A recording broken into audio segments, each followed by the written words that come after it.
Welcome back everyone. Welcome to civil services study practice set number 343 पर आ जाइए। UP PCS के लिए focus करेंगे इसमें हम इंडियन ज्योग्राफी के प्रश्नों पर। उसी के आगे से कंटिन्यू करेंगे जहाँ तक कल हो गया था। ठीक है, चलिए स्टार्ट करते हैं। बाकी प्लेलिस्ट बना रखी है, वहाँ पर आप टेस्ट नंबर 1 से लेकर 343 तक पहुँच सकते हो। डिस्क्रिप्शन बॉक्स में उसका लिंक है। तो क्वेश्चन नंबर 1 पर आ जाइए। पहला स्टेटमेंट है, निम्नलिखित कथनों पर विचार करेंगे। 3 स्टेटमेंट है यहाँ पर, बताना कि इनमें से कौन सा करेक्ट है। पहला प्रश्न है, पहला स्टेटमेंट है, ब्रह्मपुत्र घाटी का जो मैदान है ना, वो बालू रोधिकाओं की उपस्थिति के लिए जाना जाता है। ठीक है, पूर्वी घाट की तुलना में जो वेस्टर्न घाट है वो ऊंचा और अविरत है। ठीक है, इस पर कई बार हम चर्चा कर चुके हैं, ये याद रखना आप। ठीक है, ये वाला अधिक ऊंचा है, ये कम ऊंचा है। और इसमें भी अगर वेस्टर्न घाट में देखा जाए ना, तो ये नॉर्थ की तुलना में ये अधिक ऊंचा, दक्षिण वाला पोर्शन इसका। ठीक है, प्रायद्वीपीय पठार की सबसे ऊंची चोटी अन्नाई मुड़ी है। पालनी पहाड़ियों पालनी पहाड़ियों पर थोड़ी स्थित है। अन्नाई मुड़ी तो अन्नामलई पहाड़ियों में होगी ना। एलिमिनेट कर दीजिए थर्ड वाले ऑप्शन को, जहाँ जाए दूसरा पहला करेक्ट है, तो बी हो जाएगा इसका आंसर। तो ब्रह्मपुत्र घाटी का मैदान जो है बालू रोधिकाओं और नदी द्वीपों की उपस्थिति के कारण जाना जाता है, इसलिए करेक्ट है पहला। पूर्वी घाट की तुलना में पश्चिमी घाट अधिक ऊंचा और अविरत है। इनकी जो ऊंचाई है वो लगभग है 1500 मीटर, जो उत्तर से दक्षिण की ओर बढ़ती है, यानी दक्षिण की ज़्यादा, उत्तर की कम, याद रखिएगा। प्रायद्वीपीय पठार की सबसे ऊंची चोटी अन्नाईमुडी है, जो अन्नामलाई पहाड़ियों में है। ठीक है, वहाँ पालनी लिखा था, इसने तीसरा स्टेटमेंट गलत है। जो दूसरी सबसे ऊंची चोटी है वो दोड्डा बेटा है, और वो नीलगिरी में स्थित है। पूर्वी घाट तथा पश्चिमी घाट नीलगिरी की पहाड़ियों में आपस में मिलते हैं, ये चीज़ आपको याद रखनी है हमेशा। निम्नलिखित कथनों पर विचार करना है। दूसरा प्रश्न है, बनास नदी अरावली से निकलती है। बैरन भारत का एकमात्र सक्रिय ज्वालामुखी। और बनास के बारे में एक और स्टेटमेंट है कि चंबल की सहायक नदी है। बताइए कौन कौन सा करेक्ट है। बिल्कुल, बैरन द्वीप भारत का एकमात्र एक्टिव वॉल्केनो है, सक्रिय ज्वालामुखी, ये करेक्ट है दूसरा वाला स्टेटमेंट। चूंकि दूसरा वाला करेक्ट है, आपको पता है, तो ये इन दोनों में से तो कोई आंसर हो नहीं सकता, क्योंकि हमको वो ही करेक्ट करना है जिसमें दो होगा, या तो ये होगा या डी होगा, बी होगा या डी होगा। बनास अरावली से निकलती है, वो पहला वाला स्टेटमेंट भी करेक्ट है। चंबल की सहायक नदी है, करेक्ट है। सारे के सारे करेक्ट हो गए, तो डी हो गया इसका आंसर फिर। तो बनास जो है चंबल की ट्रिब्यूटरी है, चंबल की सहायक नदी है, जो अरावली से निकलती है। जो बैरन द्वीप है वो भारत का एकमात्र सक्रिय ज्वालामुखी है। यूपीएससी तक प्रश्न कर चुकी है, निकोबार में स्थित है।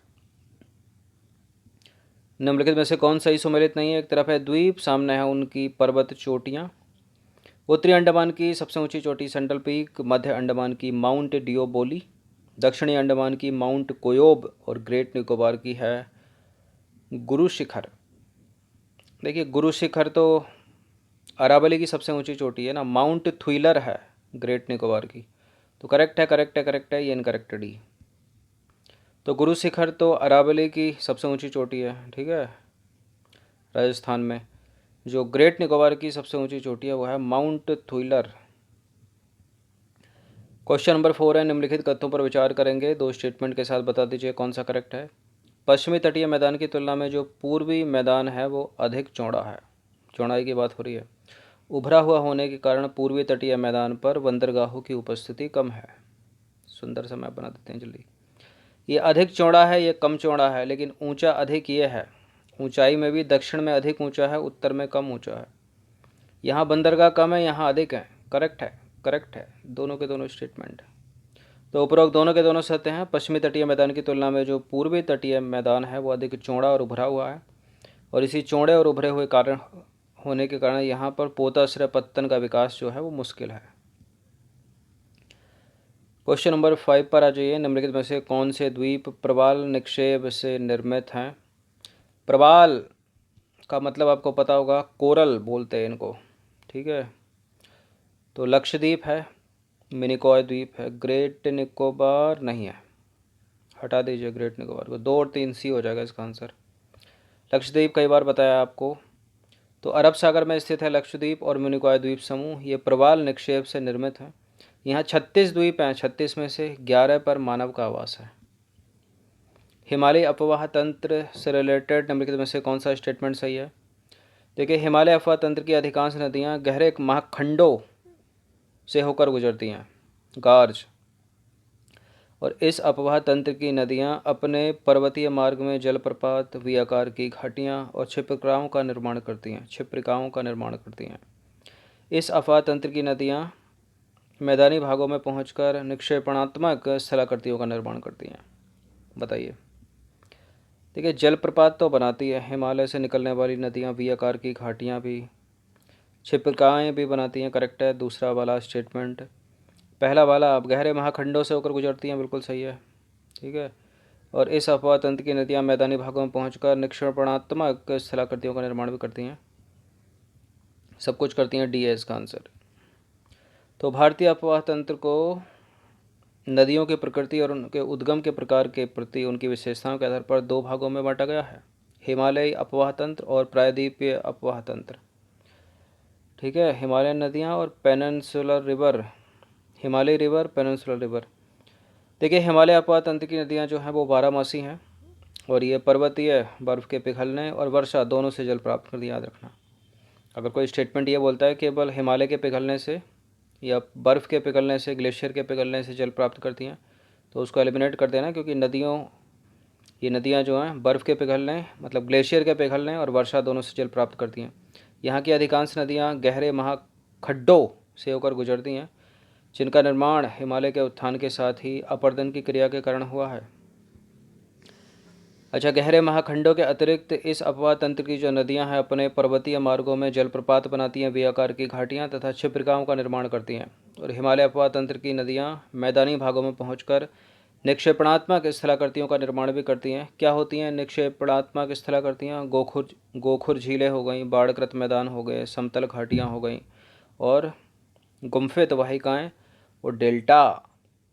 देखिए, हिमालय क्षेत्रों में यहाँ की नदियाँ टेढ़े मेढ़े मार्ग का, जबकि मैदानी भागों में जो है ये सर्पाकार मार्ग का अनुसरण करती हैं।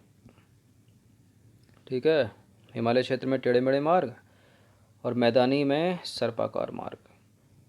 क्वेश्चन नंबर 7 है, अब सिंधु नदी से रिलेटेड है। सिंधु नदी तंत्र के संदर्भ में निम्नलिखित में से कौन सा सही है?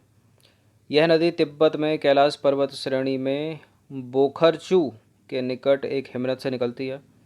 तिब्बत में इस नदी को सिंगी खम्बान नाम से जाना जाता है। मिथानकोट के निकट यह नदी पंचनद का जल प्रपात करती है। पंचनद का जल प्राप्त करती है। पंचनद, वो 5 नदियाँ याद हैं आपको? ये करेक्ट है, तीनों के तीनों स्टेटमेंट फिलहाल डी है इसका आंसर। तो सिंधु नदी तंत्र के संदर्भ में उपरोक्त दिए गए सारे के सारे कथन सत्य हैं। देखिए, सिंधु नदी तिब्बत में कैलाश पर्वत श्रेणी के बोखरचू के निकट एक ग्लेशियर से निकलती है तथा तिब्बत में इस नदी को सिंगी खम्बान के नाम से जाना जाता है। ठीक है, और यह नदी लद्दाख एवं जास्कर श्रेणियों के बीच बहती है और आगे चलकर लद्दाख श्रेणी को काटते हुए यह जम्मू कश्मीर के गिलगित के निकट एक दर्शनीय महाखंड का निर्माण करती है।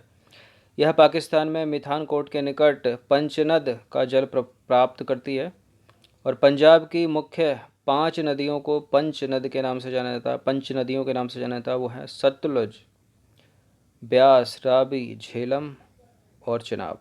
ठीक है, संयुक्त रूप से पंचनद नाम दिया गया इनको। फिर से सुन लीजिएगा, सतलज, व्यास, रावी, झेलम, चिनाब और झेलम। क्वेश्चन नंबर 8 पर आ जाइए। निम्नलिखित कथनों पर विचार करेंगे। श्योक, जास्कर, गिलगित, हुंजा उपरोक्त में से कौन सी सिंधु की सहायक नदियां हैं?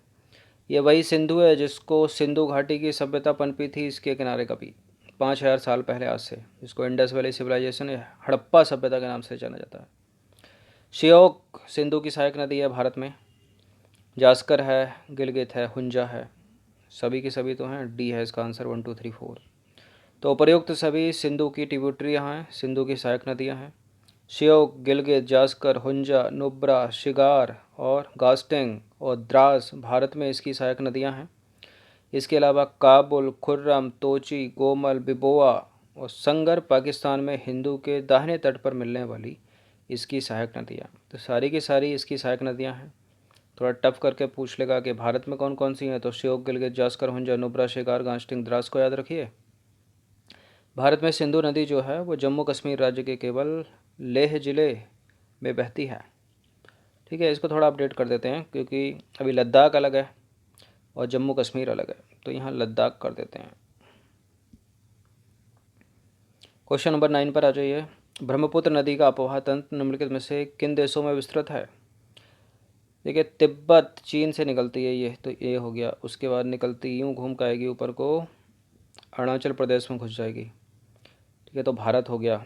अब तिब्बत तो यहीं रह जाता है, हाँ सॉरी, भूटान तो यहीं रह जाता है, उससे तो कोई मतलब है नहीं इसका, एलिमिनेट कर दो। फिर नीचे जाकर कहाँ गिर जाती है? बांग्लादेश में, बंगाल की खाड़ी से। ठीक है, कहाँ गए? इसका हम फोर्थ को एलिमिनेट करना अपने को, 1 2 3 हो जाएगा इसका आंसर। तो ब्रह्मपुत्र नदी का उद्गम जो है वो कैलाश श्रेणी के दक्षिण में मानसरोवर झील के निकट चेमायुंगदुंग ग्लेशियर से होता है। चीन के रिमोट सेंसिंग सैटेलाइट के माध्यम से किए गए एक नए अध्ययन में इस नदी का जो स्रोत है वो आंगसी हिमनद बताया गया है। ठीक है, लेकिन आपको याद रखना है यही एनसीईआरटी में यही है, और यही जो है पूछा भी जाता है, ऑप्शन में मिलेगा आपको। लेकिन अगर ये नहीं है, किसी की तरह ये है, तो आंगसी हिमनद को भी याद रखिए। इसका अपवाह तंत्र जो है तिब्बत यानी चीन में है, फिर भारत में, फिर बांग्लादेश में विस्तृत है, भूटान या नेपाल में नहीं है। एलिमिनेट कर देना अगर आ जाए तो। क्वेश्चन नंबर 10 पर आ जाइए। ब्रह्मपुत्र नदी से रिलेटेड एक और प्रश्न आ गया है आपके सामने। ब्रह्मपुत्र नदी का बेसिन मरियन ला दर्रे द्वारा मानसरोवर झील से पृथक होता है। तिब्बत में इसे रांगपो नाम से जाना जाता है, और नामचा बर्मा पर्वत के निकट यह तीखा मोड़ लेते हुए एक गहरा गार्ज बनाती है, महाखंड बनाती है। इस तरह के स्टेटमेंट अगर पेपर में आते हैं तो वो कभी गलत नहीं करता एग्जामिनर, हमेशा वो करेक्ट ही होते हैं। हमेशा का मतलब 95% से ऊपर। ठीक है, गलती होगी यहाँ, रांगपो नहीं बल्कि सांगपो के नाम से इसको जाना जाता है। इस नदी का बेसिन मरियनला दर्रे द्वारा मानसरोवर झील से पृथक होता है। दर्रा भी क्योंकि अलग से पूछे जाते हैं, इसलिए कोई और दर्रा भी हो सकता है यहाँ पर। फिलहाल ये करेक्ट है। 1 और 3 सही है, 2 को एलिमिनेट करो, ए हो जाएगा इसका आंसर। सही पूछा है ए। तो ब्रह्मपुत्र नदी का जो बेसिन है मरियनला दर्रे द्वारा मानसरोवर झील से पृथक होता है, पहला वाला करेक्ट है। तिब्बत में इसे सांगपो के नाम से जाना जाता है, ये सब आपको पता होना चाहिए। गलत है दूसरा। नामचा बर्मा पर्वत के निकट ब्रह्मपुत्र नदी जो है एक तीखा मोड़ लेते हुए दक्षिण पश्चिम दिशा में मुड़ती है और एक गहरा महाखंड यानी गॉर्ज बनाती है। तो ये कुछ इंपॉर्टेंट प्रश्न थे। इंडियन ज्योग्राफी चल रही है, कंटिन्यू चलती रहेगी। ठीक है, पर्वत, पठार, अपवाह तंत्र सब आपको देखने को मिलेगा, बस प्रैक्टिस करते जाइए। तो 1 से 2 बार इनको पढ़ लेना। धन्यवाद।